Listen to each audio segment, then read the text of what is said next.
What happens when we have to take a step? What happens when we take a step? What happens when we're thinking about taking a step? What is all that about? Where the hell are we and what are we doing? That's a big deal. That's a big deal. We make a presumption about how we move ourselves around through space and how we activate what we're doing or not doing or what we think we're doing or we're not doing. We have this whole mythology based on that everything's directed by my will. That I'm an autonomous being in an autonomous world, and I'm just wandering around doing my autonomous job, whatever the hell I want to do, that's what I'm doing. So I've decided to take a step. Right? I'm in control. I'm in control of it, exactly. And that's how we sort of tell the story to ourselves. When you actually take readings on the biomechanics of what's going on in brain chemistry and body physiology, you get a different picture. It's kind of interesting. Because even something like making a decision, there are parts of you making that decision long before the conscious brain part gets involved. And this is kind of trippy. But they say, okay, you got to decide between A and B, and they measure the electrochemical responses going on, and really there's stuff deciding way before the frontal lobe gets involved, way before the part of us that we can identify as a willpower or a thought of who I am is doing that job. And the decision gets made on some level to do the X, and then what we get in our head that we think is us making a decision saying, oh, I'm going to take a step, is actually, and this is the trippy bit, is actually a story we're telling ourselves about all this stuff that's already been decided on this other level. It's kind of wild. It's this subconscious, conscious level thing. Yeah. But we don't notice it because we're busy just deciding to take a step. We've got that in our heads. And that's all relevant to Aikido because how we interact with people and how we interact with ourselves and how we interact with our own steps, our own actions in the world, have consequences.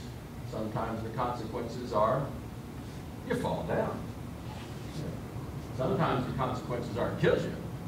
Sometimes the consequences are, yeah, fairly benign, stub your toe or no consequence at all, it seems like. You can do things for a long, long, long time sometimes, and it seems completely benign, and then you turn around one day and holy, it wasn't as benign as you thought after all. And there's a lot in life that gets us that way. There's a lot when we think about martial arts in terms of the activity of martial arts that are big and obvious things, a big obvious threat. A guy's got a knife, and he's going to stick you with a knife. Well, you can respond to that threat like, no big deal.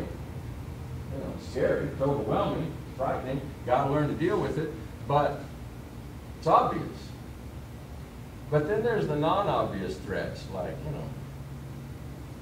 ate more chocolate than I should have this week. And it doesn't even seem like a threat. At the time, it seems like a good idea. Yeah, I'm relieving my stress. I'm escaping my problem. I'm having a little extra chocolate than I planned. And then over time, we wind that out in a spool of film to, 10 years or 5 years or whatever. Wow, the consequences down the road. Yeah, you're like, whoa, how did I get like this? This is mad. Or the heart disease or the stroke or the cancer. There's so many of them, So many of them. Because we're responding to stress, and we're responding to trying to defend ourselves against the world through a mechanism that seems like a good idea at the time, but winds up, well, maybe be self-defeating. And so often, the mechanisms are self-defeating. So often, the mechanisms are problematic. And they're problematic at a very fundamental level. Because one, they don't actually relieve the stress.